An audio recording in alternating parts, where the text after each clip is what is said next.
ചോദിക്കട്ടെ, കേരളത്തിന്റെ ചരിത്രത്തിൽ അധികാരത്തിൽ വന്ന ഏതെങ്കിലും ഗവൺമെന്റ് ഇതുപോലൊരു അന്തരീക്ഷം ഫേസ് ചെയ്തിട്ടുണ്ടോ? 35,000 കോടി രൂപയുടെ പ്ലാനിൽ 20,500 കോടി ഇല്ല. അല്ലല്ല, ഞാൻ തീർത്തോട്ടെ, അതൊരു സംശയം ചോദിക്കാം. 20,500 കോടി ഇല്ല. Let me complete, I will give you an opportunity. 20,500 കോടി രൂപ ഇല്ല. നീ എന്ത് ചെയ്യും? അതാണ് ഒരു വലിയ വെല്ലുവിളിയാണ്. പ്ലാൻ തയ്യാറാക്കുമ്പോൾ, ബജറ്റ് തയ്യാറാക്കുമ്പോൾ ഒരു ഗവൺമെന്റിന്റെ മുന്നിലുള്ള ഏറ്റവും വലിയ വെല്ലുവിളിയാണ്. അതാണ് സാർ ഈ ധവളപത്രത്തിൽ പറയുന്നത്.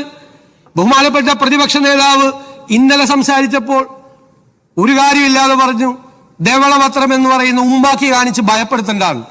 സാർ, ഞാൻ അങ്ങയോട് വളരെ വിനയത്തോടു കൂടി പറയുന്നു, സാർ, ഈ ധവളപത്രം ഉമ്മാക്കിയല്ല, നിങ്ങളുടെ മുമ്പിൽ വച്ചിരിക്കുന്ന കണ്ണാടിയാണ്. 10 കൊല്ലക്കാലത്തെ